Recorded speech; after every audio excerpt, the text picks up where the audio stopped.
आज class 12th का photo electric effect हमने स्टडी किया था। अब हम लोग फोटो इलेक्ट्रिक इफेक्ट को हमने देखा था। मेन कॉन्ट्राडिक्शन यही था कि लाइट हमारा वेव होता है या फिर पार्टिकल्स नेचर का होता है।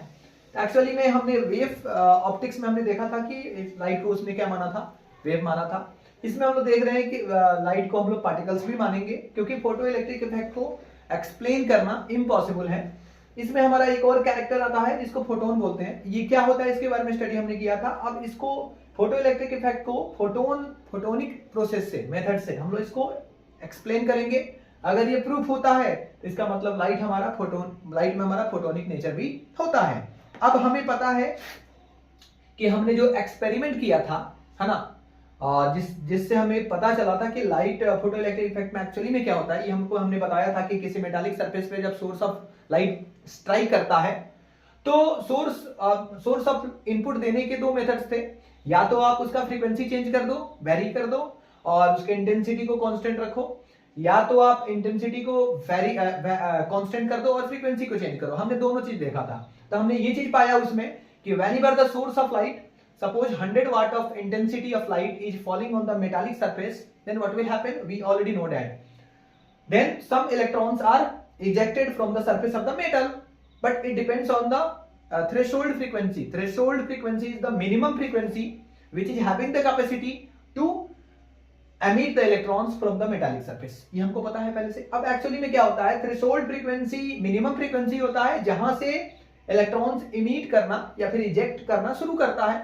थ्रेशोल्ड फ्रीक्वेंसी से अगर फ्रीक्वेंसी कम हुआ तो उस समय आप कितना भी whatever the intensity of light is there, है ना, electrons can not be ejected, वहां से इजेक्ट नहीं होगा, ये हमको पता है। तो हम सबसे पहले क्या देखे कि जब हमने 100 वाट का लाइट दिया तो 100 इलेक्ट्रॉन्स निकल रहे थे, है ना। अब 100 इलेक्ट्रॉन्स निकले, इधर एनोड है, हमने प्लस दिया, इधर से इलेक्ट्रॉन माइनस हो रहा है। ये प्लस माइनस को क्या करेगा, पुल करेगा अपनी तरफ, ये बार बार खींच रहा है। पहले हमने उसको पोटेंशियल एक्सटर्नल दिया था तो क्या हुआ था, उसमें कुछ इलेक्ट्रॉन 10 इलेक्ट्रॉन पहले इधर इसके तरफ जा रहे थे तो मूवमेंट हो रहा था इलेक्ट्रॉन में। इलेक्ट्रॉन का मूवमेंट क्या कहलाता है, जाहिर सी बात है करंट कहलाता है ना, करंट कहलाता है। और हमने क्या देखा, पोटेंशियल जब बढ़ाया था पॉजिटिव वाला तो हमने देखा कि उसमें फिर से इलेक्ट्रॉन का जो नंबर है वो बढ़ रहा है, इलेक्ट्रॉन्स का नंबर बढ़ रहा था। यानी हमने 100 वोल्ट का इंटेंसिटी दिया था तो 100 इलेक्ट्रॉन्स निकले थे। जब हमने 200 किया तो 200 इलेक्ट्रॉन्स आ गया। तो 200 जब हमने एनर्जी दिया और 200 इलेक्ट्रॉन्स हो गए तो सबको एक एक मिलेगा ना। तो हम क्या देख रहे हैं, संख्या बढ़ रही है, नंबर ऑफ इलेक्ट्रॉन बढ़ रहे हैं और करंट का जो मैग्नीट्यूड है वो बढ़ रहा था, ठीक है। लेकिन जब हमने फ्रीक्वेंसी को चेंज करना शुरू किया, एक बार हमने 50 हर्ट्ज का फ्रीक्वेंसी दिया, हमने देखा 50 हर्ट्ज के फ्रीक्वेंसी में जाहिर सी बात है हमने इंटेंसिटी को फिक्स किया है। हमने इंटेंसिटी को फिक्स कर दिया 100 वाट पर और हमने 50 हर्ट्ज का फ्रीक्वेंसी दे रखा है उसको। 50 हर्ट्ज का जब जा रहा है तो 100 इलेक्ट्रॉन्स हैं, कुछ एनर्जी सबको मिला, 0.22 करके सबको मिला, 100 इलेक्ट्रॉन्स को मिला। जब हमने इसको 100 कर दिया फ्रीक्वेंसी को तो हम क्या देख रहे हैं, अब 100 इलेक्ट्रॉन को 100 हर्ट्ज की फ्रीक्वेंसी वाली चीजें मिल रही है, वाइब्रेशंस मिल रहे हैं, एनर्जी मिल रहा है। अब सबको एक एक एनर्जी मिलने लगा। पहले क्या था, 0.2 मिला था, अब क्या है, एक एक इलेक्ट्रॉन वोल्ट का एनर्जी मिल रहा है। हमने इस फ्रीक्वेंसी को 200 कर दिया, अब हमारे पास 100 है, अब 2-2 इलेक्ट्रॉन वोल्ट मिल रहा है सबको। तो हम देख रहे हैं इलेक्ट्रॉन की एनर्जी की मात्रा को बढ़ाने के लिए हमको क्या चाहिए, हमने फ्रीक्वेंसी को चेंज किया। एक और मेथड है, वो भी हमने डिस्कस किया था कि अगर इधर से 100 इलेक्ट्रॉन्स जा रहे हैं तो हमने नेगेटिव पोटेंशियल अप्लाई किया था, जिसको स्टॉपिंग पोटेंशियल या फिर कट ऑफ पोटेंशियल भी कहते हैं। तो हमने जब यहां पर 100 नेगेटिव इलेक्ट्रॉन, 100 वोल्ट का नेगेटिव वोल्टेज जब प्रोवाइड किया था तो हमने देखा कि इधर माइनस है और इधर भी माइनस इलेक्ट्रॉन जा रहे हैं। इसने क्या किया, 20 इलेक्ट्रॉन को रोक दिया। फिर हमने इसको और बढ़ाया, 200 किया, हमने देखा 60 इलेक्ट्रॉन को रोक दिया, नहीं आने दे रहा है। हमने इसको 500 कर दिया, हमने देखा 90 को आने नहीं दे रहा है, केवल 10 इलेक्ट्रॉन आ रहे हैं। जैसे हमने इसको 600 वोल्ट किया माइनस में, हमने देखा सारे के सारे इलेक्ट्रॉन रुक गए, अब वो इधर नहीं आ रहे हैं। अब वो इधर नहीं आ रहे हैं, यानी जैसे जैसे हमने पोटेंशियल को बढ़ाया नेगेटिव वाला, वैसे वैसे इनका संख्या जो है कम होता गया, रुकते गए। जिस पोटेंशियल पे ये फाइनली रुक जाते हैं उस पोटेंशियल को हमने क्या बोला था, वहां पर स्टॉपिंग पोटेंशियल बोला था। तो हर एक इलेक्ट्रॉन्स को जब 10 को बुला रहे हैं तो हमको स्टॉपिंग पोटेंशियल देना पड़ रहा है, बढ़ाना पड़ रहा है, यहां पर नेगेटिव में बढ़ाना पड़ रहा है। है ना। इसका मतलब बढ़ाने का मतलब कि हर एक के पास एनर्जी अलग अलग है, और एनर्जी अलग अलग क्यों है, क्योंकि हमने फ्रीक्वेंसी डिफरेंट डिफरेंट दिया है। और जब हमने फ्रीक्वेंसी को डिफरेंट दिया, this is proof that frequency is having the capacity to vary the energy of electrons, okay, rather than intensity. Intensity के पास वो कैपेसिटी नहीं है, इंटेंसिटी सिर्फ पैदा कर रहा है, जनरेट कर रहा है, पॉपुलेशन बढ़ा रहा है इलेक्ट्रॉन्स का, करंट की मात्रा बढ़ा रहा है। लेकिन इलेक्ट्रॉन्स के पास कितनी एनर्जी होनी चाहिए, एनर्जी कैसे गेन कर रहा है, वो किस पे डिपेंड करता है, तो फ्रीक्वेंसी पे डिपेंड करता है।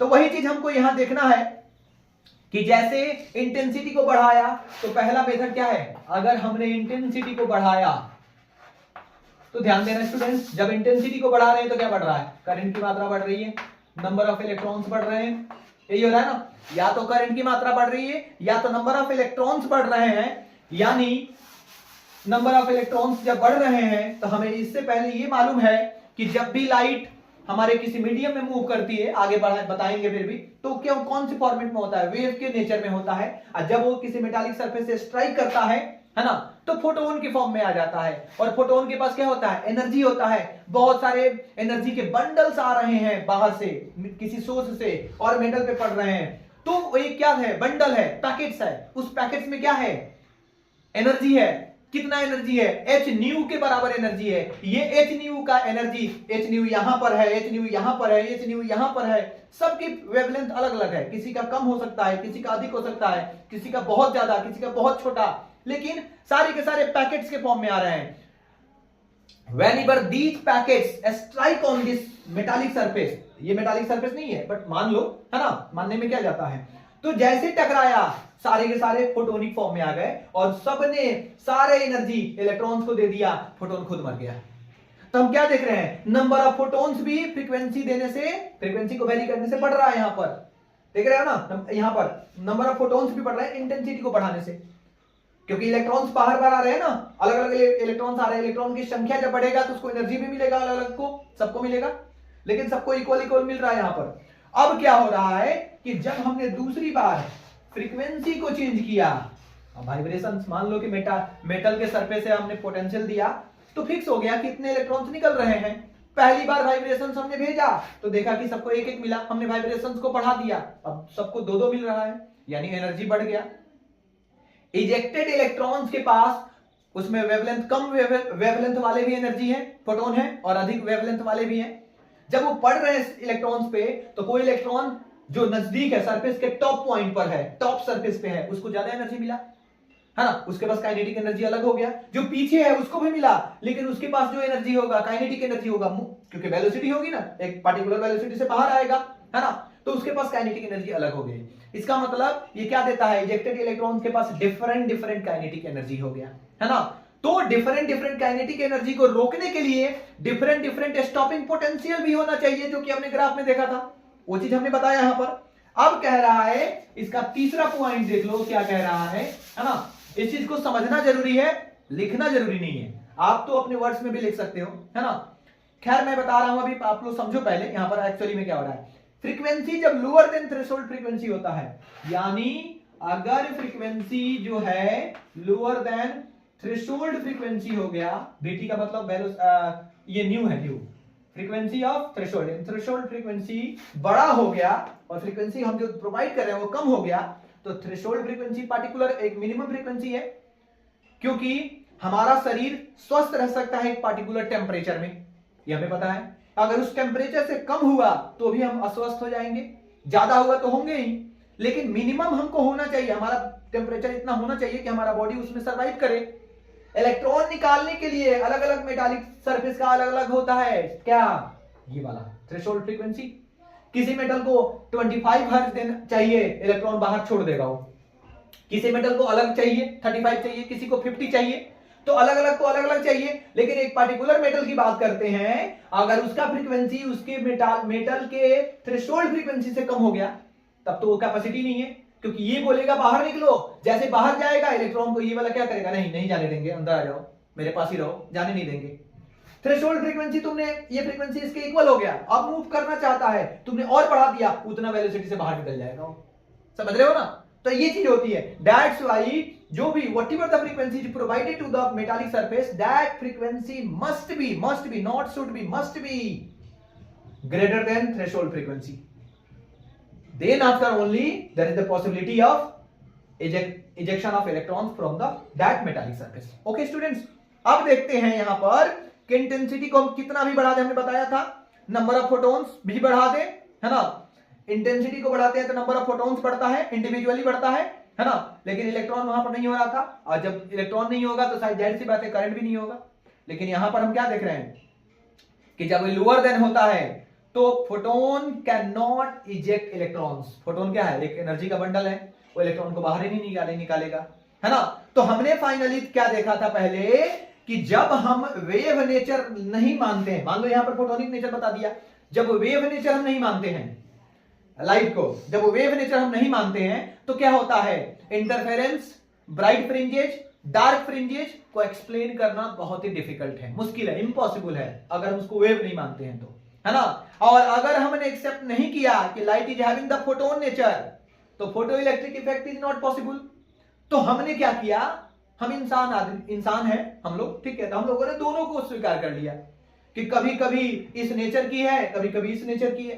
तो फाइनली हमने डिसीजन ले लिया कि whenever the light moves in a medium then it shows wave nature. Whenever the light moves in the medium before striking on the surface, okay, whatever the medium is there, if the light is traveling in that medium, then light is showing the wave nature behavior, okay.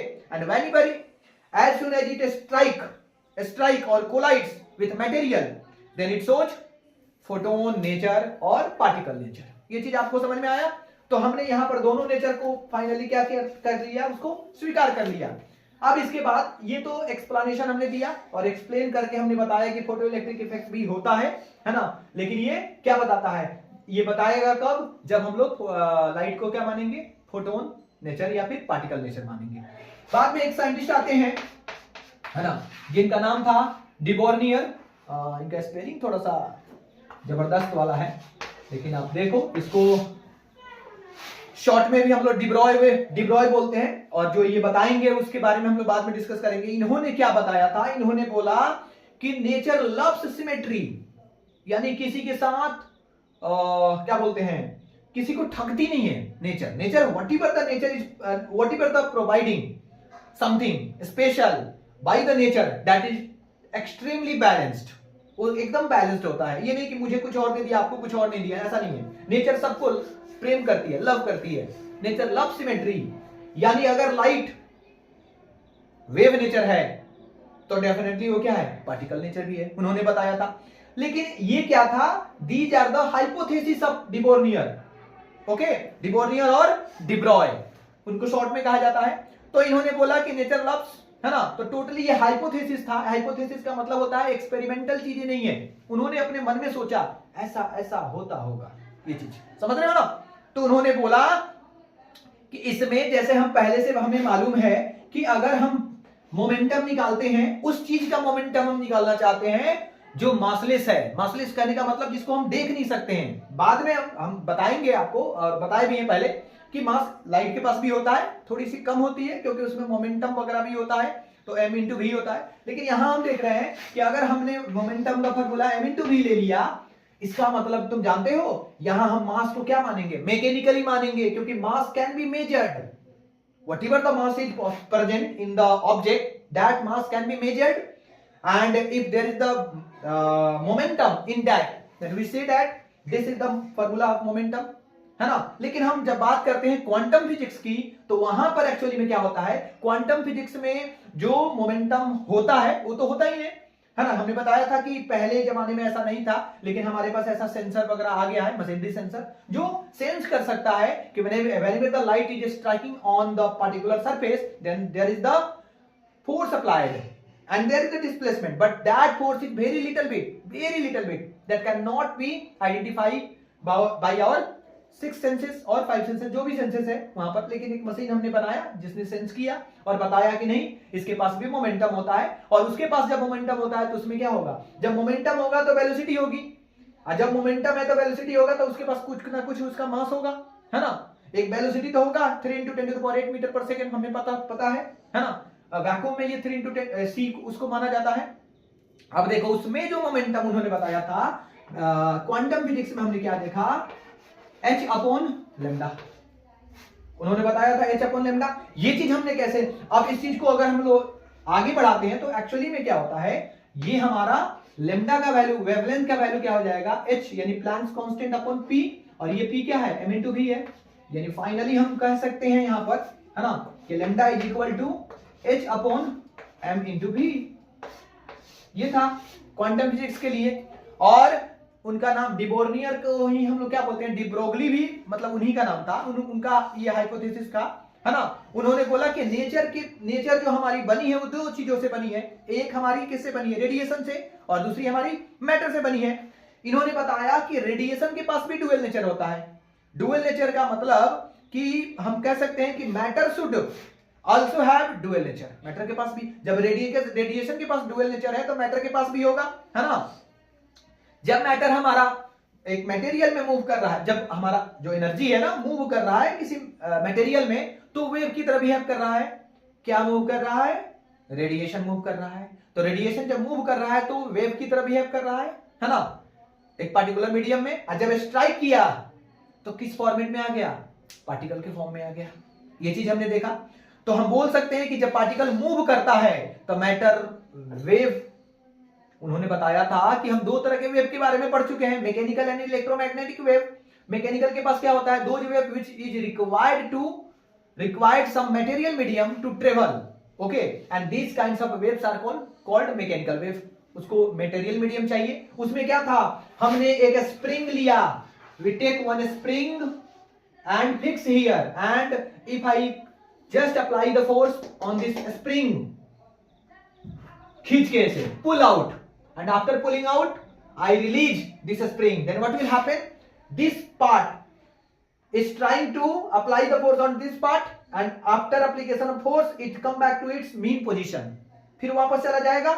फिर इसने उसी force के चलते, उसी energy का, जो energy इसने इसको दिया था ना, उसी मोमेंटम के चलते इस पर फोर्स अप्लाई करेगा, फिर अपने पोजीशन पे चला जाएगा। ये इसको अप्लाई करेगा फिर अपने पोजीशन पे। यानी सब के सब अपने पोजीशन पे हैं, लेकिन उनका जो इफेक्ट है, उनका जो मोमेंटम है, मोमेंटम क्या हो रहा है, ट्रांसफर हो रहा है, एनर्जी का ट्रांसफॉर्मेशन हो रहा है। तो हमने देखा था कि जो सोर्स है उसका, जो ये सोर्स है, ये ट्रांसफर नहीं होता है, ये वहीं पे रहता है, इसका इफेक्ट आगे बढ़ता है। और ऐसे वेव्स को हमने क्या बोलता है, मैकेनिकल वेव, है ना, मैकेनिकल वेव। इलेक्ट्रोमैग्नेटिक वेव के बारे में, इसको कोई मटेरियल मीडियम नहीं चाहिए। सन से लाइट आ रही है, एयर हमारा एटमॉस्फेयर में है, उसके बाहर नहीं है, हमने ये चीज देखा, लेकिन उसके बाहर भी ये चीज क्या हो रहा है, मूव करता है ना। लेकिन हमने ये चीज देखा यहां पर कि ये जो वेव है, यहां पर हम जो पढ़ रहे हैं, जो तीसरी तरह का वेव के बारे में बताया कि ये एक ऐसा वेव है जिसके चारों तरफ एक लेयर है। किसका लेयर है भाई, ये किसका लेयर है। तो उन्होंने बताया कि ये जो वेव है, ये एक तरह का मतलब क्या रखता है, अंदर में एक पार्टिकल्स रखता है, और पार्टिकल के चारों तरफ एक इन्वेलप है, और उस इन्वेलप में क्या है, एनर्जी है। उस इन्वेलप में क्या है, एनर्जी है। यानी जो वेव है, वेव तो है ही, जाहिर सी बात है, दोनों को इसने स्वीकार किया था। इन्होंने बोला कि वेव जो है वो जब मूव कर रहा है ना, तो पार्टिकल नेचर है उसके पास, है ना। और यही क्या करता है, अंदर का जो पार्टिकल है ना, वो इसके पूरे सिस्टम को, पूरे वेलोसिटी को कंट्रोल करता है। यानी इसमें क्या था, इसका इफेक्ट जा रहा था, इसमें ये खुद जा रहा है, वो पूरा वेव ही जाएगा। तो ये तीसरे तरह के वेव के बारे में डिस्कशन किया उन्होंने, और उस तीसरे वेव का नाम उन्होंने मैटर वेव रखा, या डिब्रोगली वेव उसको बोल सकते हो, या डिब्रॉय वेव बोल सकते हो। इन्होंने बोला था, किसने, डिब्रॉय ने बोला था अपने नाम पर। और इन्होंने बोला था लेमडा का वैल्यू h/p होता है यहां पर, और h/mv भी हमने लिया हुआ है यहां पर, ठीक है। तो h/p का मतलब क्या होता है, मोमेंटम को मैकेनिकली हम लोग मेजर कर सकते हैं, हमने बताया था mv वाला फॉर्मूला। तो यहां पर एक और चीज है, h और मास क्या है, h और मास क्या है, कांस्टेंट है, इसका वैल्यू फिक्स होता है। और एक और बात है, यहां पर हम बात करेंगे, h प्लैंक कांस्टेंट हमको पता है, मास अगर जो भी लेते हैं हम लोग, है ना, उसका मास होगा। तो लेमडा किस पे डिपेंड कर रहा है, वेलोसिटी पे डिपेंड कर रहा है। अगर वेलोसिटी बहुत बड़ा हो जाए, बहुत ज्यादा हो जाए, लेमडा क्या होगा, छोटा होगा। बहुत ही छोटा होगा। अगर हमको लेमडा बहुत बड़ा चाहिए तो वेलोसिटी बहुत ही कम होना चाहिए, और वेलोसिटी सबसे कम क्या होता है, जीरो पे होता है। जीरो पे जब वेलोसिटी होता है, किसी ऑब्जेक्ट की वेलोसिटी अगर जीरो हो जाए तो ऑब्जेक्ट हमारा क्या होता है, रेस्ट में होता है, यानी रुकी हुई रहेगी। मैं खड़ा हूं, रेस्ट में हूं, समझ रहे हो ना। तो ये चीज यहां पर हो रहा है, और जैसे ही वहां पर वेलोसिटी जीरो हो गया, रेस्ट पर आ गया, वेवलेंथ बहुत बड़ा हो जाएगा। और यहां पर मास भी क्या होना चाहिए, हल्की होनी चाहिए। सबसे हल्की मास वाला ऑब्जेक्ट का नाम बता दो, पार्टिकल्स का नाम बता दो। एटम में 3 फंडामेंटल पार्टिकल्स होते हैं, सबसे कम किसका होता है, इलेक्ट्रॉन का। इलेक्ट्रॉन क्या है, सबसे हल्की चीज, हल्की पार्टिकल्स है, उसका मास सबसे कम है। तो जब वो कम है और उसमें वेलोसिटी नहीं है, बिल्कुल नहीं है, मूव नहीं कर रहा है, रेस्ट पे है, तो रेस्ट पे है तो वेलोसिटी जीरो है, उसका लैम्डा भी क्या होगा, बहुत बड़ा हो जाएगा। तो इसका एक छोटा सा हम लोग लेते हैं, यहां पर इन्होंने बताया था कि एक बॉल के पास, एक बॉल का मास 0.12 kg है, 0.12 kg उन्होंने लिया बॉल का मास, ओके। और उन्होंने बोला कि इसका वेलोसिटी 20 मीटर पर सेकेंड है, 20 मीटर पर सेकेंड वेलोसिटी है। अब उन्होंने बताया कि इसको कैलकुलेट करो कि इसका लेमडा कितना होगा, मैटर वेव का लेमडा कितना होगा। लेमडा अगर आप फाइंड आउट करते हो इस फॉर्मूले पे, एच का वैल्यू पता है 6.62 into 10 to the power -34 divided by 0.12 into 20, और ये अगर कैलकुलेट करते हो ना तो इंटू 10 टू द पावर -34 तो होगा ही, है ना। बाद में इसका 2.76 इसका फाइनल रिजल्ट आ रहा है। So this 2.76 is very smaller value, क्योंकि अगर 2.76 है और 10 टू द पावर -34 का मतलब क्या है, इसको डिनोमिनेटर में लेके आते हो, 1 पर 34 जीरो होगा, 1 पर 34 जीरो से डिवाइड करना है 2.76, बहुत ही माइनर होगा किसका वैल्यू, बहुत छोटा वैल्यू होगा लेमडा का। लेमडा छोटा है, इसका मतलब उसकी वेलोसिटी क्या है, बहुत बड़ी है, यानी बॉल काफी स्पीड से जा रहा है, समझ रहे हो ना। अब यहां पर क्या है कि अगर हमने बताया था कि अगर हमको बड़ा चाहिए क्या, लेमडा, तो वेलोसिटी क्या होना चाहिए, मतलब उसका मास क्या होना चाहिए, हल्का होना चाहिए। हल्की चीजें कौन है, हल्की चीजें, यानी यहां पर हम एक चीज देखते हैं कि बहुत लाइट पार्टिकल्स कौन है, इलेक्ट्रॉन है ना। और वेवलेंथ ऑफ इलेक्ट्रॉन जो होगा क्या होगा, बड़ा हो जाएगा। बड़ा होने का मतलब हमने बताया। अब यहां पर एक चीज देखो, अगर लेमडा कुछ ना कुछ है, लेमडा का वैल्यू कुछ ना कुछ है, इसका मतलब वो ऑब्जेक्ट रेस्ट में नहीं है, मोशन में है। ये चीज क्लियर है। अब इसके बाद की जो कहानी है ना, कि जब वो यहां पर इलेक्ट्रॉन मूव कर रहा है तो उसमें एक पोटेंशियल एनर्जी उसका आ जाता है, और ये पोटेंशियल एनर्जी कितना होगा, क्योंकि सामने से इलेक्ट्रॉन जब आ रहा है तो उसको रोकने के लिए हमको क्या चाहिए, कोई पोटेंशियल देना होगा। यानी इलेक्ट्रॉन का यहां का पोजीशन का कुछ और पोटेंशियल है, यहां का एनर्जी का मतलब इस लोकेशन पे कुछ और है, इस लोकेशन पे कुछ और है, उसको रोकने के लिए। तो यहां पर जो पोटेंशियल होगा, है ना, एक्चुअली में ये अलग अलग पोजीशन का पोटेंशियल होता है, लेकिन जहां वो रुकेगा ना, वहां पर वो जाके क्या बन जाता है, काइनेटिक बन जाता है। तो काइनेटिक का यहां फॉर्मूला क्या हो जाता है, काइनेटिक एनर्जी का फॉर्मूला यहां हो जाएगा E into V, charge into velocity, है ना। एक्चुअली में ये वर्क कर रहा है ना, तो वर्क ही तो एनर्जी में हमारा क्या होता है, कन्वर्ट होता है यहां पर, है ना। अब हमने देखा यहां पर कि काइनेटिक एनर्जी का फॉर्मूला कितना होता है, 1/2 mv² होता है ना, 1/2 mv², हाफ mv²।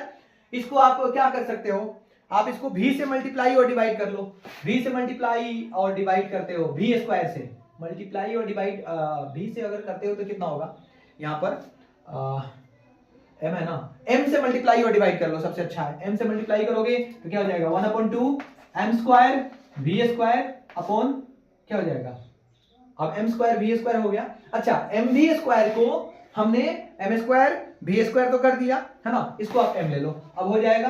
अब जरा ध्यान से देखना, यहां पर 1/2 और m इंटू v क्या होता है, p² होता है, यानी p², यानी p²/2m हो गया।